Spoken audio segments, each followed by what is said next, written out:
우리가 지난 시간에 항상 기뻐하고 또 쉬지 말고 기도하고 범사에 감사라 하는 말씀을 몇 주에 걸쳐서 생각해 보았습니다. 여기는 대부분 여러분 성경책에 빨간 줄이 꺼져 있죠. 항상 기뻐하라, 쉬지 말고 기도하라, 범사에 감사라. 근데 그 다음 구절에는 우리가 조금 인색한 그런 경향들이 있는 것 같습니다. 어떤 분은 그런 얘기를 하더라고요. 자기는 성경책에 빨간 줄 안 끊는다 그럽니다. 이유는 뭔가 하면 빨간 줄 그어놓으면 거기는 눈이 자꾸 가는데 그 앞뒤 뒤에는 눈이 잘 안 가더라는 것입니다. 그래서 하나님 말씀이 다 소중한 말씀일 텐데 내 마음이 좀 와닿는다고 또 내게 좀 감동이 됐다 해서 거기만 줄 꺼놓으면 거기만 보게 되더라 그런 이야기를 하는데 상당히 일리가 있죠. 아마 여러분도 그런 경우가 있겠다는 생각이 들었습니다. 우리가 항상 기뻐하고 쉬지 말고 기도하고 범사에 감사하는 것은 하나님의 뜻이다. 이 말씀을 우리가 빨간 줄 꼭 쳐놓고 또 가온으로 삼기도 하고 그렇게 하지만 뒤에 있는 말씀에 대해서는 이런 말씀이 있었는가 이렇게 생각할 수도 있겠다는 생각이 들어집니다. 그래서 오늘은 사도 바울에게 물어보면 바울도 16, 17, 18절은 되게 중요하게 여기고 그 뒤에 있는 구절들은 좀 덜 중요하게 여기십니까? 그럼 물어보면 아마 손살을 치면서 아니라고 하실 겁니다. 한 절 한 절이 다 소중한 말씀이다. 그렇게 이야기할다는 생각이 들어집니다. 그런 의미에서 오늘 19절에 있는 성령을 소멸하지 말며 하는 말씀에 대해서 조금 생각해 보려고 합니다. 이 말씀의 뜻이 뭔가 하는 것입니다. 헬라어로 소멸이라는 단어를 찾아보니까 뜻이 뭔가 하면 불을 끄다 이렇게 되어 있습니다. 불을 끄다. 아마 이걸 반영해서인지 한문 성경, 한문으로 되어 있는 성경에 보면 소멸이라는 것이 끌 소자 멸할 멸자 이렇게 되어 있습니다. 불을 꺼서 없애버린다 이런 뜻을 갖고 있죠. 영어 성경에도 동일하게 번역하고 있습니다. 영어 성경에 보면 성령의 불을 끄지 말라 이런 뜻으로 번역하는 것을 볼 수 있습니다. 여러분 성경에는 성령을 불에다 비유한 경우가 굉장히 많죠. 몇 가지 예를만 들어보면 마태복음 3장에 세례요한이 사람들에게 메시아로 오해를 받습니다. 그가 전하는 메시지도 그렇고 그 삶도 그렇고 사람들이 메시아가 아닐까 생각할 정도로 세례요한이 사람들에게 메시아로 오해를 받았습니다. 그때 세례요한이 그러죠. 아니다. 나는 그리스도가 아니고 내가 메시아가 아니다. 나는 너희들에게 물로 세를 줄 뿐이지만 그분이 오시면 그분께 너희들을 성령과 불로 세를 줄 거다. 이렇게 말씀하셨습니다. 여기 성령과 불 이렇게 되어 있지만 사실은 성령 즉 불 혹은 불과 같은 성령 그렇게 이해하는 게 더 좋겠습니다. 성령을 불에다 비유한 것이죠. 이사야 4장 4절에 보니까 이사야 선지자가 장차 예루살렘이 회복하는 때가 올 것인데 그때가 되면 성령께서 예루살렘의 모든 더러움과 피를 정결하게 할 것이다 라고 예언하는 장면이 나옵니다. 역시 성령을 가리켜서 모든 더러운 것을 태우고 깨끗게 하는 불이다 이렇게 소멸하는 영이다 이렇게 묘사를 하고 있습니다. 사도행전 2장에도 오순절날 성령이 임하실 때 뭐라 그러죠? 불의 혀같이 갈라지는 것이 이러죠. 성령을 불에다가 비유하는 걸 볼 수가 있습니다. 왜 이렇게 성령님을 불에다 비유하는가? 성령님 진짜 불인가? 성령님을 불에다 비유하는 이유는 아마 그 불이 가지고 있는 특성이 성령님이 하시는 사역과 많은 부분에 일치하기 때문이다. 그렇게 이해할 수 있겠습니다. 불의 특징이 뭡니까? 불은 일단 빛을 내죠. 어두운 것을 밝히는 게 불입니다. 요즘 우리가 다 이렇게 전기를 사용하지만 옛날에는 다 불을 켜서 횃불을 들고 그래서 불을 켜서 어둠을 밝혔습니다. 깜깜한 어둠 속에 불이 켜지면 길이 보이고 주변이 보이고 밝아지는 것이죠. 어둠을 뚫고 앞으로 나갈 수 있도록 인도해 가는 것입니다. 그처럼 성령께서 우리의 심령에 임하시고 우리 안에서 역사하시면 우리의 마음의 어두운 부분들을 걷어내고 우리의 진리의 빛을 밝혀주는 것이죠. 그래서 무엇이 하나님의 뜻인가 하는 것을 알려줍니다. 그래서 성령께서 하시는 가장 중요한 일은 우리 안에 빛으로 임하시고 밝혀주셔서 우리로 하여금 예수 그리스도가 누구신지 또 하나님은 누구신가 우리는 누군지를 잘 알고 깨달아서 진리의 길에 구원의 길에 서도록 하는 것 그게 성령께서 행하시는 중요한 역할이다 이렇게 말할 수가 있겠습니다. 한마디로 말하면 우리를 믿게 하는 것이죠. 그래서 고린도서 12장 3절에 보면 성령으로 아니하고는 누구든지 예수를 그리스도라 주라 신할 수가 없다 그러죠. 우리가 예수를 주로 신한다면 우리 안에 성령께서 역사하신 결과다, 그렇게 볼 수가 있는 것입니다. 그렇기 때문에 여러분, 성도가 누리는 가장 큰 축복이 뭔가 하면 예수 그리스도가 믿어지는 것입니다. 여러분, 예수 그리스도가, 여러분이 예수를 믿습니까? 아니면 믿어진 겁니까? 엄격히 따지면 믿어진 게 맞죠. 내가 믿어보겠다고 발버둥칠 때 안 됐는데 어느 순간 성령께서 내 안에 역사하실 때 그 예수가 하나님이, 예수가 그리스도임이 믿어지는 겁니다. 아니, 태초에 하나님 말씀으로 천지를 창조했다 그런데 과학이나 상식이나 경험 갖다 대면 도저히 받을 수 없는 건데 그게 받아들여지죠. 믿어지죠. 그게 바로 성령께서 우리 안에 역사하는 것입니다. 우리의 지혜를 밝게 해주시고 우리 안에 밝은 빛을 보여서 예수를 알게 하는 것, 그게 성령께서 우리 안에 역사하시는 성령의 조명이다, 이렇게 말할 수 있죠. 믿는 것은 아무나 믿어지는 게 아닙니다. 그래서 믿어진다는 표현을 사용하는데 믿음도 역시 성령의 역사로 이루어진다 하는 것입니다. 두 번째, 불이 가진 특징 중 하나 뭔가 하면 불은 잘 태우는 거죠. 깨끗하게 태워버리는 것입니다. 우리 안에 더러운 죄를 태우고 깨끗게 하는 역사도 성령께서 하시는 역사인 것이죠. 우리가 찬송한 것처럼 성령께서 불로서 우리 심령을 태우셔서 더럽고 추하고 오염된 부분들을 제거해내시고 우리 안에 빛을 밝게 보이는 것, 그게 불의 특성과 같은 성령이 하시는 역사죠. 그 성령이 우리 역사하실 때 죄를 깨달을 뿐만 아니라 주를 고백하고 회개하고 예수 그리스도를 주님으로 모셔야 되는 중생의 역사가, 새로워지는 역사가 우리 안에 일어나게 되는 것입니다. 불이 가지는 또 한 특징이 뭡니까? 따뜻함이죠. 열이 있습니다. 그래서 우리 흔히 성령의 불길로 뜨겁게 해달라고, 불로서 뜨겁게 해달라고 그렇게 기도하고 찬송할 때가 있죠. 왜냐하면 성령 우리 안에 하시면 우리의 심령에 뜨거움이 있습니다. 이 뜨겁다는 건 감정적으로는 뜨거움만을 이야기가 아니고 우리 안에 열정이 일어난다는 것이죠. 소망이 불같이 일어나고 우리 안에 열망이 일어나고 헌신이 나오는 이런 모든 역사들이 성령께서 우리 안에 불같은 마음으로 우리 안에 역사하기 때문이죠. 얼어붙은 마음들이 녹아지고 미움과 시기와 질투로 가득 찼던 마음을 제게서 열어주시고 사랑과 겸손과 여유의 마음을 가지게 하는 것, 냉랭하고 딱딱하고 차가운 심령들을 열심히 있는, 열정이 있는 성도의 삶을 살게 하는 역시 성령께서 하시는 역사라고 볼 수 있는 거죠. 그래서 우리는 성령을 사모하는 것입니다. 성령께서 내 안에 강력하게 역사하실 때 우리가 뜨거움 가지고 열정을 가지고 주를 섬겨주시기 때문에 성령의 역사를 사모하게 되는 것입니다. 또 한 가지를 더 든다면 불이 가진 특징 중 하나가 뭔가 하면 강력한 파워죠. 힘입니다. 이런 불의 위험, 무서움을 우리가 경험해보서 알 겁니다. 요즘 우리가 호수가 한참 산불의 위력을 이제 아주 절감하고 있습니다. 불의 힘이 얼마나 대단합니까? TV만 봐도 불이 막 거리를 타넘어가고 산을 타넘어가고 요즘은 줄을 타넘어가고 난리죠. 불의 힘이 굉장합니다. 남김없이 태워버리는 것입니다. 한번 붙으면 인간의 힘으로는 끌 수 없어서 그저 비가 내리기만을 사모하는 그런 행편까지 처하게 되는 것을 보게 되는 것입니다.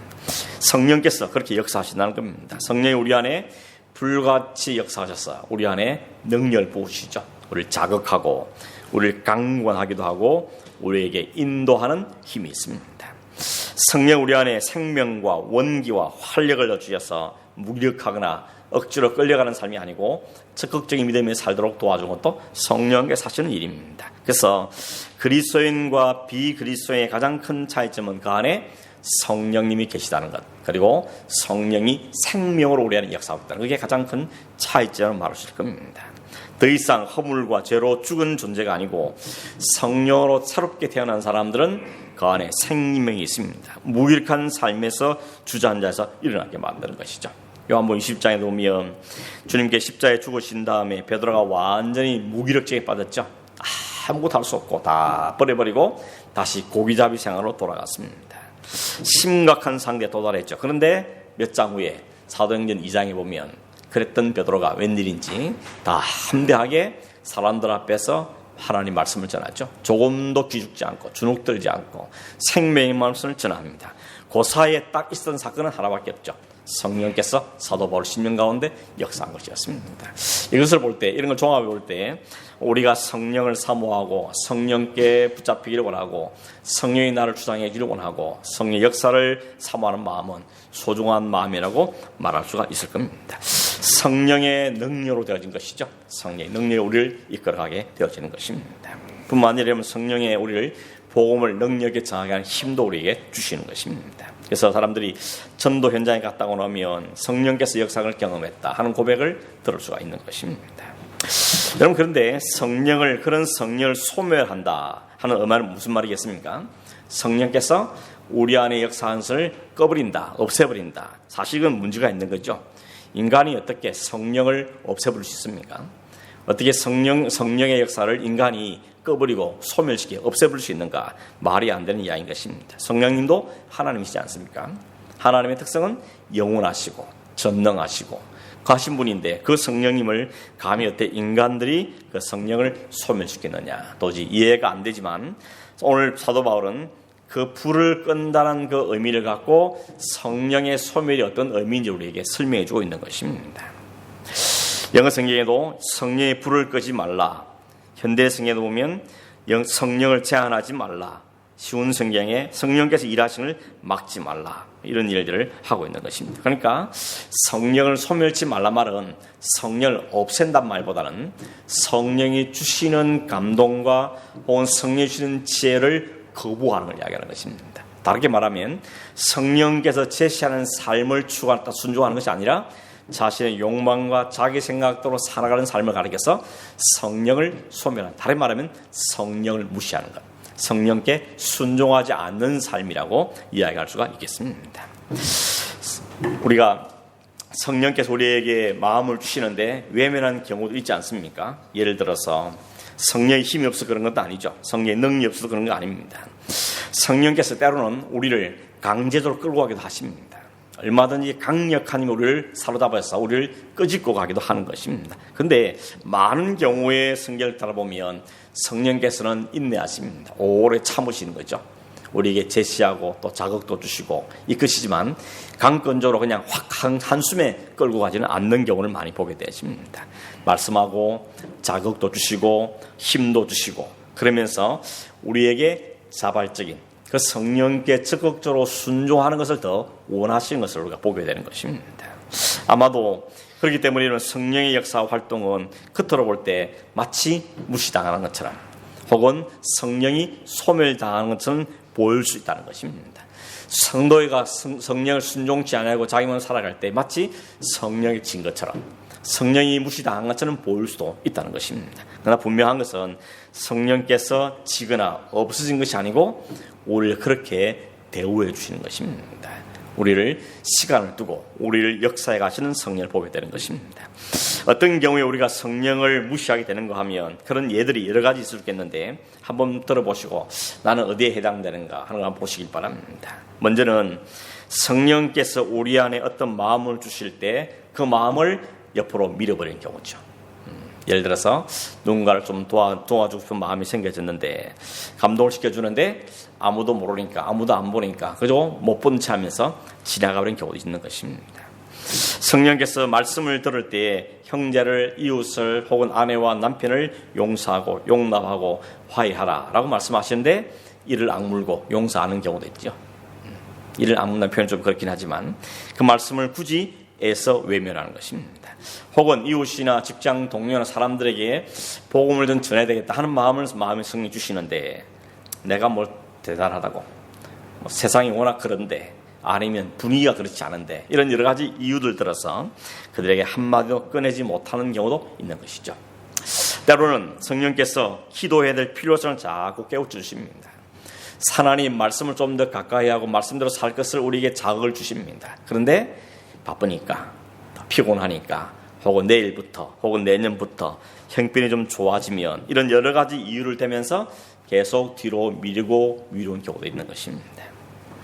우리 몸이 거룩한 성령께서 거하신 전이라는 걸 깨닫고 마땅히 거룩한 삶을 살아야 되겠다 하는 마음도 생기는데 그러나 여전히 거룩한 마음보다는 행동과 습관에서 좋지 못한 걸 끊어버리지 못하는 여전히 그 습관을 가지고 있고 정리를 못하여서 양심의 한쪽으로는 가책을 받으면서 또 여전히 그 삶에 매여가는 이런 부분도 있을 것입니다. 정직하기를 원하는 성령의 뜻을 알고도 거짓말하며 남을 속이는 행동을 할 수 있을 것입니다. 이대로 신앙 사는 건 의미가 없는데 이대로 신앙적으로 성수할 수 없음 이대로 있으면 신앙이 성수가 없는데 하는 알면서도 훈련받기를 거부하고 하나님 말씀 음성에 순종하를 거부하는 게 있는 것입니다. 여러 가지 예를 들었습니다. 성령께서 우리 안에 무시당하는 것처럼 혹은 우리에게 소멸되는 것처럼 보이는 현상들을 몇 가지 이야기했습니다. 이 배후에는 언제나 사탄이 있죠. 사탄이 하는 일은 늘 그겁니다. 우리로 하여금 성령께 순종하지 못하도록 여러 가지 이유를 우리에게 제공해 줍니다. 너 바쁘잖아, 너 피곤하잖아, 너 힘들잖아, 너 뭐 다른 사람 뭐 다른 바 뭐 있어, 남들도 안 그러는데, 이런 여러 가지 이유를 들면서 우리에게 성령의 감동에 순종하기보다는 자신의 욕심과 자기 욕망과 편리함과 죽음을 처하게 살도록 만드는 것이 사탄이 우리에게 역사하는 여러 가지 방법들인 것입니다. 한마디로 정리하면 육신의 생각도 그냥 살아나는 겁니다. 네 마음에 육신의 생각대로 사는 거지 무슨 성령에 순종한다고 그렇게 발버둥치냐라고 우리를 이끌어가고 된다는 것입니다. 뿐만 아니라 여러분, 또 한 가지 중요한 것은 우리의 주신 은사를 힘껏 정성껏 잘 활용하지 않고 열정적으로 사용하지 않고 묻어두는 것 역시 불을 꺼버리는 것과 같은 의미를 갖고 있는 것입니다. 불은 잘 관리하지 않으면 쉽게 꺼지죠. 계속해서 그 불을 잘 피우지 않으면 불을 꺼지는 것입니다. 아마 그래서 구약시대에 성막이나 성전에서 봉사하는 제사장들에게 중요한 임무를 하나 준다. 그게 뭐냐면 불을 꺼뜨리지 말라는 겁니다. 성전 안에, 성막 안에 항상 제단에 불이 타오르게 만들죠. 아침 저녁으로 제사를 지릴 때뿐만 아니라 평소에도 불을 끄지 않도록 관리하는 게 제사장에게 주어지는 아주 중요한 역할입니다. 왜냐하면 불 자체가 의미가 있다는 의미보다는 성막에 불이 있다, 성전에 불이 있다는 의미는 하나님의 임재의 상징이었거든요. 불기둥, 구름기둥은 하나님 여기 계신다, 너희 가운데 계신다, 너희의 통치자시다 하는 것을 보여주는 하나의 상징이기 때문에 하나님께서 하나님의 임재의 상징인 불을 끄지 말라고 하는 겁니다. 불 꺼뜨렸다고 하나님 거기 안 계신다 그러지는 않겠죠. 그러나 하나님 우리 가운데 있다는 의식을 늘 하고 살고 그걸 기억하며 살도록 하기 위해서 눈에 보이는 불을 꺼뜨리지 말라고 제사장에 그런 임무를 준 걸 보게 되는 것입니다. 한때 한국 교회도 그랬습니다. 교회는 불이 끄지면 안 된다. 그래가지고 꼭 불 하나는 켜두는 이런 것도 있었는데 단지 그 삶에 무슨 의미가 있나 싶지 모르지만 그 마음의 중심이 그렇게 있는 것입니다. 하나님 교회는 불이 끄지면 안 된다. 이렇게 하고 어떤 교회는 그러죠. 24시간 기도체인 그래서 교회는 기도하는 사람이 끊어지면 안 된다. 그래서 새벽 1시, 2시에도 꼭 누군가 와서 기도하도록 하는 이런 일을 한 것도 있습니다. 우리가 너무 형식적으로 취하는 것은 문제이긴 하지만 그 중심이 뭐 있는가를 볼 때는 의미가 있는 것이겠다 하는 생각도 해보게 되는 것입니다. 중요한 것은 하나님의 임재의 상징으로서의 하나님 임재의 영광에 떠나지 않도록 힘쓰라고 당부한 것입니다. 여러분, 고린도 교회는 성령의 은사는 가장 많은 받은 교회라 그랬죠. 다른 어떤 교회도 성령의 은사가 충만한 교회였습니다. 그러나 그 성령의 은사를 무절제하게 사용해서 교회가 문제가 생겼죠. 성령의 은사를 사용하지 않는 것도 문제고 그 성령의 은사를 자기의 욕심이나 따라서 무질서하게 사용함으로 교회 안에 오히려 분쟁과 다툼을 이루는 것도 역시 문제인 것입니다. 우리 데살로니가 교회 성도에는 바울이 성령을 소멸치 말라고 말하는 이유는 뭔가 하면 니네 교회는 너무 신사적이고 말씀을 사는 마음은 있지만 성령의 뜨거운 열정 부분에서는 좀 약한 부분이 있다고 지적한 것입니다. 성령을 무시하지 말고 성령이 주시는 마음에 좀 잘 순종해라. 그런 의미에서 성령을 소멸치 말라는 것을 이야기하고 있는 것입니다. 바울이 디모데에게 보낸 편지에도 그렇게 말합니다. 디모데 후서 1장 6절에 보면 내가 나의 안수함으로 네 속에 있는 하나님의 은사를 다시 불일듯하게 하기 위하여 너를 생각하게 한다. 그러니까 안수받을 때 그 안에 내가 주를 위해 헌신하겠다, 주의 교회를 위해 헌신하겠다는 그 불같은 마음이 있었는데 그 마음이 시간이 지나가면서 세월이 가면서 타성했었고 그게 게으름으로 나타나기도 하고 열심히 시간을 보고는 바울이 그러죠. 그렇지 되지 않도록 네 안에 처음 품은 그 마음을 계속해서 불듯이 하기 위해서 내가 너를 생각하게 한다. 너의 기억을 되살린다 라고 편지장을 보게 되는 것입니다. 마치 우리가 불 뗄 때 요즘 전기불은 다르지만 옛날에 불 계속 안 끄면 어떻게 해야 됩니까? 계속 뗄감을 집어넣고 기름을 붓는다든지 부채질을 한다든지 그렇게 해서 그 불이 꺼지지 않도록 노력을 했던 것이죠. 마찬가지로 우리가 성령의 은사를 따라 살아갈 때 우리의 성령의 은사가 사라지지 않도록 더 활활 잘 타오를 수 있도록 우리는 중간중간에 역할을 잘 감당해낼 필요가 있다는 것입니다. 그런 점에서 제일 무서운 적은 게으름인 것입니다. 우리가 가지고 있는 적은 것에 만족하고 주저앉는 것, 연료를 공급하지도 않고 부채질하지도 않고 성령께 자신을 드리지 않는 이 모든 것들은 성령을 소멸한 모습이라고 오늘 바울이 우리에게 지적하고 있는 것입니다. 그런 점에서 오늘 우리에게 하나님께 주신 은사가 어떤 것들이 있습니까? 그리고 은사를 묻어두고 있는 건 어떤 게 있습니까? 하나님에게 다른 사람에 비해서 이런 은사를 주셨는데 이걸 이런저런 이유를 가지고 묻어버리는 것은 그걸 가르쳐 성령을 소멸하는 거다. 성령께 순종하지 않고 적극적으로 반응하지 않는 것이라고 이야기하는 것입니다. 여러분, 우리가 기억해야 될 것은 뭔가 하면 우리는 언제나 영적인 부분에서는 중립지대는 없습니다. 동도 아니고 서도 아니고 좌도 아니고 우도 아니고 그런 건 없습니다. 반드시 우든 좌든 동이든 서든 중립지대는 없습니다. 성령의 소욕을 따라 살든지 아니면 육신의 소욕을 따라 살든지 중간지는 없다는 것입니다. 그래서 우리는 어떻게 해야 됩니까? 항상 자신을 성령께 드리기를 힘써야 되는 것입니다. 그렇지 않으면 자연스럽게 내 모든 삶은 육신의 정욕을 따라 살게 되어 있기 때문에 그렇습니다. 그래서 그대로 힘쓸 것을 당부하죠. 여러 번 말씀드렸지만 흘러가는 물에 그냥 가만히 있으면 그냥 떠내려가게 되겠습니다. 세상의 흐름에 그냥 가만히 두면 세상의 흐름에 끌려갑니다. 그래서 성령에 순종하는 것은 거슬러가는 것입니다. 그래서 주님을 따른다는 게 쉽지 않다는 이유가 거기에 있는 것이죠. 다 쉬운 길이 아니고 다 넓은 길이 아니고 다 넓은 길이야 넓은 문이 아니라 그러죠. 왜냐하면 거기 가는 게 쉽지 않은 길이기 때문에 좁고 협착하고 그렇기 때문에 어렵다고 얘기하는 것입니다. 우리가 예수를 믿고 성령에 따라 순종하는 것은 쉬운 게 아닙니다. 그냥 모든 게 다 쉽다. 그러면 그건 내가 뭔가 타협하고 있다는 증거인 것입니다. 말씀을 따라 살아보려고 애를 쓰고 말씀 원리에 순종을 애를 쓰면 우리에게 부대낌이 있는 것입니다. 먼저는 자기 자신과의 부대낌이 있죠. 내 안에 욕망과 싸우기 때문에 자신 안에 갈등과 부대낌이 생깁니다. 뿐만 아니라 주변의 사람들과의 부대낌도 생깁니다. 좀 말씀대로 살아보려는데 또 방해가 되고 지장이 되고 이름을 만나게 되는 것이죠.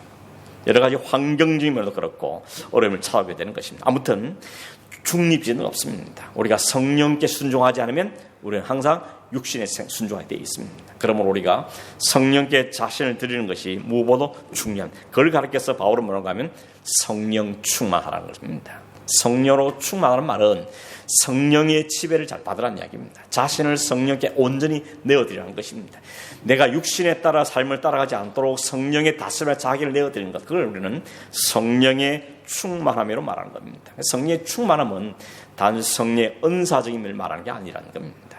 예언을 하고 방언을 하고 무슨 기적을 해가고 그것이 성령 충만한 것이 아니고 내 삶 전부가 성령 안에 풍덩 뛰어들어가 있는 것, 성령으로 채워져 있는 것, 생각하는 것도 말하는 것도 결정하는 것도 성령께 순종하기를 바라고 그렇게 살아 힘쓰는 상태를 성령의 충만함을 이야기하는 것이죠. 그래서 여러분 에베소에 보면 성령 충만을 받으라 한 다음에 따라오는 게 뭔가 하면 남편들아 아내를, 아내들아 남편을, 부모는 자식을, 자신은 부모에게, 또 종은 상전에게, 상전은 종에게 어떻게 되어야 되는가라고 실제적인 삶을 이야기하는 것입니다.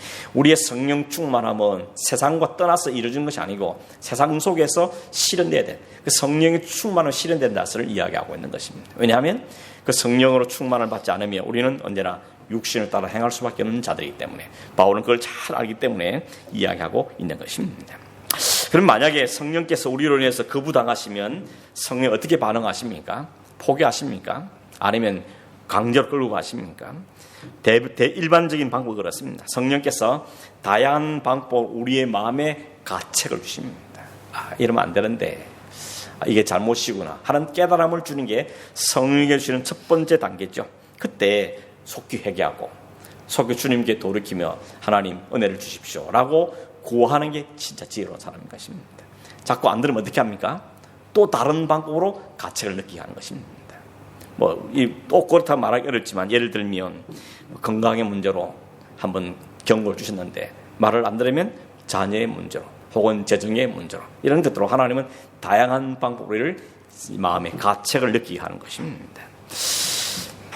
하나님이 또한 기회를 주신다고 말할 수 있는 거죠. 근데 계속 반복하면 어떻게 되는 상태로 가는가 하면 이제 더 이상 하나님의 그 메시지가 안 들립니다. 마음이 딱딱하고 굳어져서 이제 더 이상 하나님의 경고도 경고로 들리지 않습니다. 늘 하는 이야기지. 세상이 그러니까 우연이지. 이렇게 하면서 자꾸만 그걸 성령의 음성을 듣는 것이 아니라 환경 탓, 세상 탓, 혹은 자기 성격 탓 이런 걸 돌리면서 그 성령의 말씀에 점점점 무뎌져 가는 것이죠.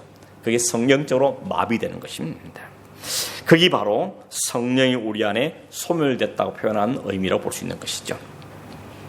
그러면 성령께서는 에베소 4장 3절에 보니까 우리 안에서 무척 근심한다 그럽니다. 우리 안에 근심하신다라고 말씀하고 있죠. 그래도 계속 그거 보면 어떻게 하십니까? 그가 진정 하나님의 백성이고 하나님 사랑하는 자녀이면 하나님 드디어 회초를 들으시는 겁니다. 매를 드는 것이죠. 회초를 들으는 것입니다. 이유는 뭡니까? 회초를 들어서라도 바로 잡는 게 사랑이기 때문에 그런 것이죠. 시편 51편 우리가 잘 알죠. 다윗이 지은 시입니다. 바세바를 탐하고 그 가난한 사람을 은폐하기 위해서 우리아를 죽게 낸 다음에 하나님께서 나단 선지자를 통해서 책망하죠. 처음에는 못 알아듣습니다. 근데 비유를 통하여서 말씀하고 하나님 말씀하실 때 나중에 결국 깨닫게 되죠. 그때 다윗이 어떻게 했습니까? 회개하고 철저하게 회개하고 지었던 시가 시편 51편인 것이죠. 시편 50편 가운데 굉장히 마음을 끄는 대목이 하는 그게 뭔가 하면 51편 11절입니다.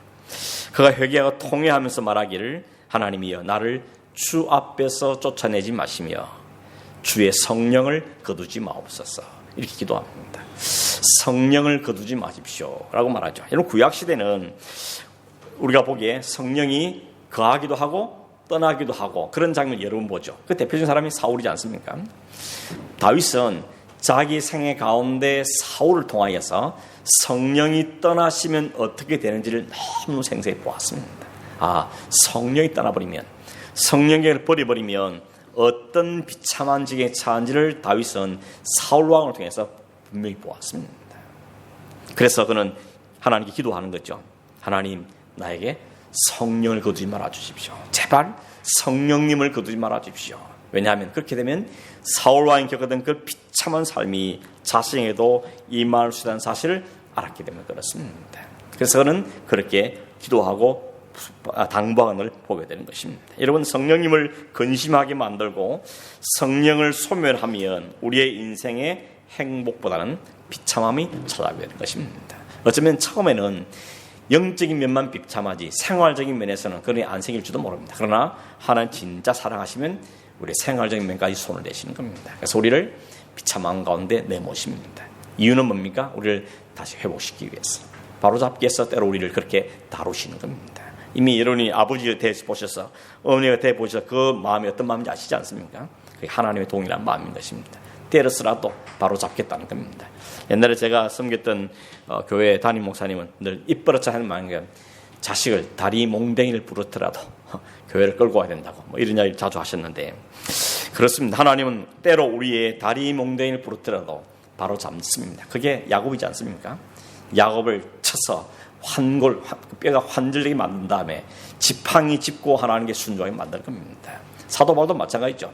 그에게 육체적인 가시를 주셔서 그 가시를 3번이나 구했자면 네 은혜가 네게 족하다고 말씀하시므로 이 사도 바울이 자신의 육체의 한계를 갖고 오히려 내 은혜가 네게 크다고 고백하며 하나님께 나아가는 것입니다. 여러분 그렇게 하는 은혜 안에 있는 게 복이겠습니까? 아니면 세상도 너무 잘 되어서 하늘 떠나버리는 게 복이겠습니까?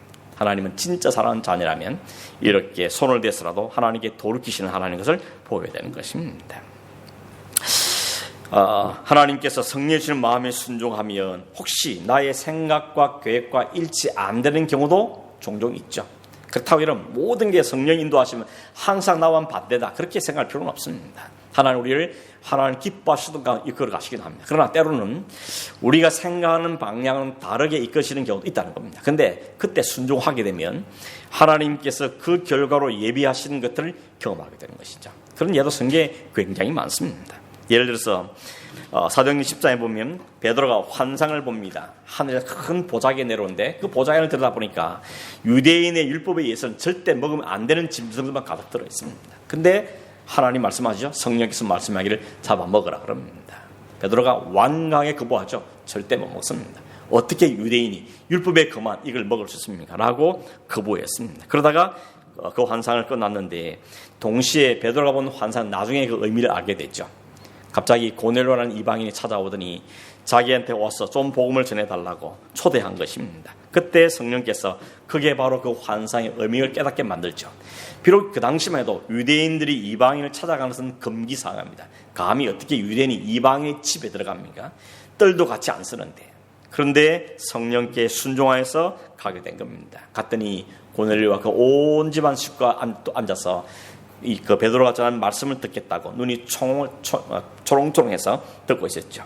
베드로가 복음을 전했을 때 그 이방인 고넬료 온 집안이 예수를 믿고 세를 받았다 그랬습니다. 그것이 유대인의 민족의 벽을 넘어서 이방인들에게 복음이 전해진 최초의 사건인 겁니다. 성령께서 말씀하시되 순종했더니 복음이 유대인의 벽을 넘어 이방인에게 전거되는데 쓰임받는 베드로의 모습을 보여주는 것입니다. 빌립도 마찬가지죠. 빌립이 성령께 지시하는 대로 따라서 야 광야로 가라 그럽니다. 광야 왜 갑니까? 광야 갔더니 에티오피아 내시가 예루살렘에 예배하러 왔다가 돌아가는 길에 있었습니다. 베드로가 옆에 빌립이 그러죠. 당신 읽고 있는 성경을 이해합니까? 가르칠 리가 없으니 내가 어떻게 이해하겠습니까? 마차에 올라오라고. 마차에 올라가서 가는 길 동안에 그 말씀, 이사야의 말씀을 차근차근 설명해 주죠. 그랬더니 이 에티오피아 내시가 그 자리에서 복음을 받아들이고 내가 세를 받기를 원합니다. 가는 길에 물이 있는 걸 보고는 그 자리에 내려서 그 자리에서 세를 베풀게 됐죠. 그 에티오피아 내시 때문에 그 복음이 유대 지역을 넘어서 인종의 벽을 넘어서 아프리카 대륙에까지 복음이 전가되는 그런 열매를 가지게 된 것입니다. 빌립이 성령의 말씀에 순종했더니 그 한 사람이 아니라 아프리카 대륙에 복음이 전거되는 놀란 기회가, 놀란 전환기가 되었다는 것입니다. 바울도 마찬가지죠. 바울도 첫 번째, 두 번째 선교행할 때 항상 그의 마음에는 아시아입니다. 아시아를 위한 복음의 마음을 갖고 있었습니다. 그래서 두 번째 선교를 할 때도 첫 번째 갔던 지역을 다시 방문하면서 그 성도들 돌보고 교회를 위로하는 게 두 번째 선교의 목적이었죠. 근데 그가 1차 선교 때 하나님께서 성령께서 아시아로 가는 걸 막으시죠. 그런 환상을 통해서 마게도냐 사람들이 이리로 좀 건너와서 우리도 좀 도와달라고 하는 환상을 보게 되고 그게 성령의 인도하심을 알게 닫고는 순종해서 마게도냐로 넘어갔습니다. 마게도냐는 이 유럽을 시작되는 첫 번째 관문이었던 것이죠.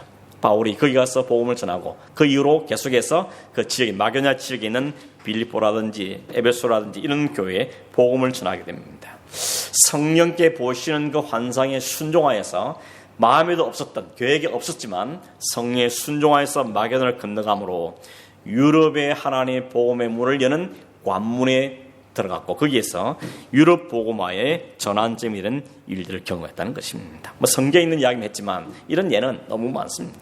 한국에 최초의 복음을 전했던 언더우드 선교사도 마찬가지입니다. 여러분 언더우드 선교사가 처음부터 한국, 그 다음 조선이죠. 조선을 품고 온 게 아니었습니다. 언더우드의 마음에는 중국이었습니다. 중국에 가서 복음을 전해야 되겠다. 그 마음을 갖고 그 젊은 나이에 20대 초반의 나이에 그는 중국으로 건너갔습니다. 그런데 하나님께 중국의 복음의 열매를 안 주는 겁니다. 우리 복음을 전해도 열매가 없습니다. 그러다가 그는 우연히 상인들을 통하여서 보부상들을 통하여서 조선이라는 나라에 듣게 되고 하나님 성령의 그 마음속에 조선을 품는 마음을 그에게 주신 겁니다. 그래서 언더우드가 그의 선교의 방향을 조선으로 품었죠. 방향을 돌린 겁니다. 그 선교 역사에 보면 그 당시에 한국으로 간다는 것은 그 당시 오늘날로 아프리카 밀림지에 들어가는 것보다 더 위험한 거라 그랬습니다. 나라도 쇄국 정치를 쓰고 있죠. 서양 놈들은 쳐다보면 이게 이상하게 써보고 하여튼 핍박하던 시대이기 때문에 거기에 들어간다는 것은 쉽지 않은 일이었습니다. 근데 그 언더우드와 그 가족들은 그렇게 했답니다. 우리가 들어가서 평생을 지내면서 한 명에도 구원받으면 우리가 사명 다한 거다. 그런 마음으로 한국에 조선 땅으로 들어갔다는 것입니다. 그래서 목숨을 내놓고 들어간 거죠. 근데 언더우드 선교가 무려 31년간이나 조선 땅에서 선교하죠. 그 언더우드를 통해서 세워진 게 많습니다. 정치, 경제, 사회, 병원, 의료, 교육, 전 분야 그래서 언더우드 선교사 미친 영향이 굉장히 큰 것입니다. 뭘 이야기해 주고 싶은 겁니까? 성령께 순종하면 때로는 우리가 생각한 것과 기대한 것 좀 달라도 그럴 때 우리가 굳이 물어봐야 되죠. 이게 진짜 성령 인도하심 맞는 것인지 내 생각, 내 기회가 다를 때 이게 진짜 성령 인도한 맛인지 우리가 부지런히 물어보고 그 성령이 주는 마음이 분명히 확신될 때는 그 마음을 소멸시키지 말고 그 말씀에 순종하는 게 좋다는 것입니다. 순종했더니 사람들이 기대도 못했던 생각도 못했던 놀랍고 풍성한 열매가 맺혀지더라는 것입니다. 그러면 오늘 우리가 해야 될 게 뭡니까? 말씀을 맺으면서 성령님의 민감한 게 필요한 것입니다. 이게 성령이 주시는 생각인가? 이 마음 중에 혹 성령께 내주시는 마음일까? 늘 민감하게 생각하는 게 필요합니다. 그리고 확언하기, 확정하기 위해서 기도하고 말씀을 보면서 성령의 인도하심을 확신하고 확인해 가는 게 필요한 것입니다. 그리고 그게 성령의 주시는 마음이 맞다는 확신이 들 때는 우리는 소멸시키지 말고 저항하지 말고 거부하지 말고 순종하는 게 필요합니다. 그것이 우리를 감동하셔서 회개하게 하시면 철저하게 회개하고, 우리의 잘못된 길을 교정해 주시면 그 말씀에 순종해서 길을 돌려놓고 겸손히 그 앞에 무릎을 꿇고 성령 하나님의 인도하심에 순종하는 게 필요한 것입니다. 이게 말처럼 쉬운 건 아니죠. 왜냐하면 우리가 늘 육신의 생각에 사로잡혀 있고 늘 내 중심적으로 생각이 쉽기 때문에 이게 진짜 성령의 인도하심 맞는지 아닌지 판단하는 게 쉽지 않습니다. 목사님들도 마찬가지죠. 말끝마다 기도하고 결정하겠습니다. 기도해 보겠습니다. 하나님 인도를 받기 위해서 말을 하지만 실제로 당면한 문제 부딪히면요 쉽지 않습니다.